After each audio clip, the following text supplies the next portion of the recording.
அனைவருக்கும் வணக்கம். Welcome to my channel. எல்லோரும் எப்படி இருக்கீங்க ஃப்ரெண்ட்ஸ்? நல்லா இருக்கீங்களா? இன்றைக்கி ரொம்பவே ஒரு டிஃப்ரெண்ட்டான ஸ்வீட் ரெசிபி தான் செய்ய போகிறோம்.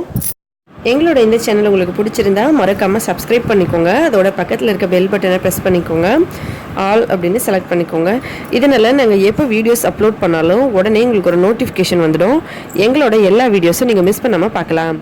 இன்றைக்கி நார்த் இந்தியன் ஸ்டைலில் ரொம்பவே டிஃப்ரெண்ட்டான ஒரு ஸ்வீட் தான் செய்ய போகிறோங்க ரவையை வச்சு. இதில் நம்ம கலருக்காக எதுவுமே ஆட் பண்ண போகிறதில்ல. ஆனால் இதோட கலர் நல்லா ப்ரௌன் கலரில் இருக்கும். இப்போ இதை செய்ய ஆரம்பிச்சிடலாங்க. முதல்ல ஒரு பாத்திரத்தில் 1 கிளாஸ் அளவுக்கு ரவை எடுத்துக்கலாம். நீங்கள் எந்த கிளாஸோ கப்போ யூஸ் பண்ணலாம். ஏன்னா நம்ம அதே அளவில் தான் எல்லாமே எடுக்க போகிறோம்.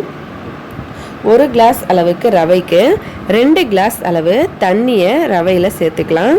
ஆமாங்க, ரவையில் சேர்த்து நம்ம கொஞ்சம் நேரம் இதை ஊற வைக்க போகிறோம். ஒரு 10 நிமிஷம் அளவுக்கு ஊற வச்சா போதும். ரவையில் தண்ணியை ஊற்றி இந்த மாதிரி ஒரு ஸ்பூனில் நல்லா கலக்கிட்டு ஒரு 10 நிமிஷம் இதை நல்லா ஊற வச்சுக்கலாம். இந்த மாதிரி நல்லா மிக்ஸ் பண்ணிவிட்டு அதுக்கப்புறம் இதை ஊற வைக்கணும். இதுக்கு நம்ம கேசரி பவுடர் சேர்க்க போகிறதில்ல, அதோட வெல்லமும் சேர்க்க போகிறதில்ல, எந்த கலருக்காக பொருட்களும் சேர்க்க போகிறதில்ல. ஆனால் இதோட கலர் ரொம்ப டிஃப்ரெண்ட்டாக இருக்கும். அதுக்கு முதல்ல ஒரு கடாயில் 1/4 கப் அளவுக்கு நெய் சேர்த்துக்கலாம். இது சுத்தமாக வீட்டிலையே ரெடி பண்ண நெய்ங்க.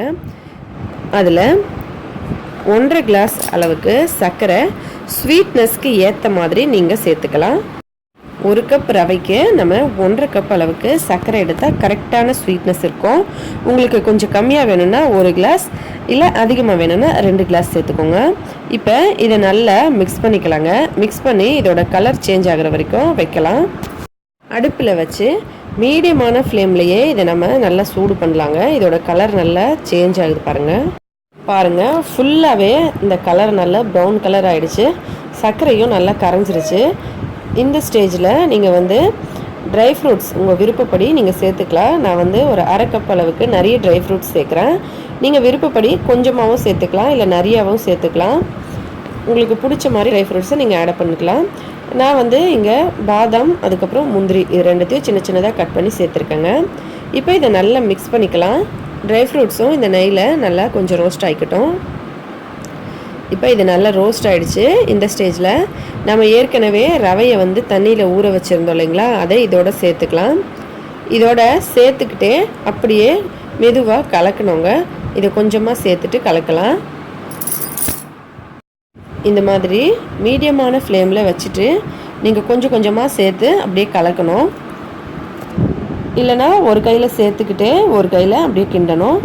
பாருங்கள், இப்போ இது எல்லாத்தையும் நல்லா சேர்த்தாச்சு. இதை நல்லா மிக்ஸ் பண்ணிடலாம். இதோட கலர் பாருங்கள் எந்த அளவுக்கு நல்லா ப்ரௌன் கலரில் இருக்குன்னு. ஏன்னா நம்ம நெய்யில் எப்போவுமே சர்க்கரையை போட்டு நல்லா வறுத்தோம்னா அந்த நெய்யில் அந்த சர்க்கரை உருகும்போது நமக்கு இந்த மாதிரி கலர் வரும்.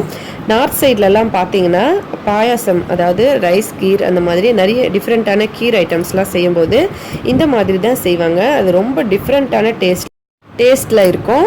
அதோடு ரொம்பவே சூப்பராக இருக்குங்க. நம்ம வெல்லமும் சேர்க்க தேவையில்லை, எந்த கலர் பொடியும் சேர்க்க தேவையில்லை. ஆனால் இதோட கலர் மட்டும் இந்த மாதிரி நல்லா டிஃப்ரெண்ட்டாக இருக்கும். அதோட டேஸ்ட்டு ரொம்ப சூப்பராக இருக்குங்க. பாயாசம் செய்யும் போதும் இந்த மெத்தட் யூஸ் பண்ணலாம்.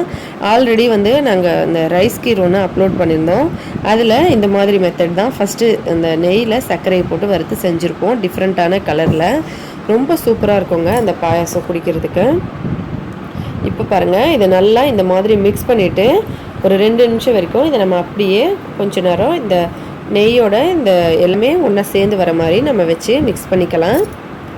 பாருங்கள், இது நல்ல ரவை நமக்கு உடனே வெந்துடும். ஏன்னா நம்ம ரொம்ப நேரம் ஊற வச்சுருக்கோம். ஒரு 10 நிமிஷம் போல் ஊற வச்சுருக்கோம். அதனால் அது நல்லா ஊறி இருக்கும். இதில் நம்ம சேர்த்துட்டு இந்த மாதிரி மிக்ஸ் பண்ணும்போது ஒரு 5 நிமிஷம் மீடியமான ஃப்ளேமில் வச்சாலே இது நல்லா ரெடி ஆகிடுங்க. பாருங்கள், இது எல்லாமே நல்லா சூப்பராக ஒட்டிக்கிட்டு வருது.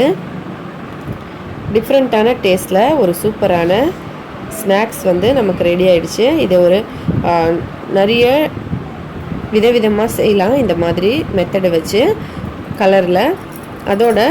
இதோட ஸ்வீட் பார்த்திங்கன்னா ரொம்ப டேஸ்டியாக இருக்கும். உங்கள் எல்லாருக்குமே ரொம்ப ரொம்ப பிடிக்கும்.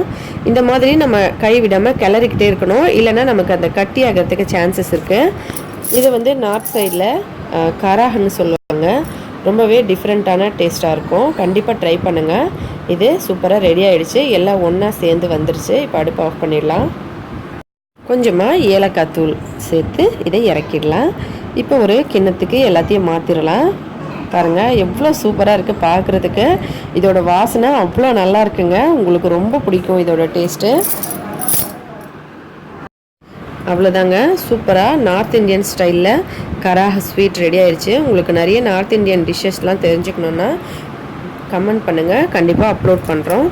இந்த வீடியோ உங்களுக்கு பிடிக்கும்னு நினைக்கிறோம். இந்த டிஃப்ரெண்ட்டான ஸ்வீட் ரெசிபியை ட்ரை பண்ணிவிட்டு கமெண்ட்டில் சொல்லுங்கள் எப்படி இருந்ததுன்னு சொல்லி. இந்த வீடியோ உங்களுக்கு பிடிச்சிருந்தா லைக் பண்ணுங்கள், ஷேர் பண்ணுங்கள்.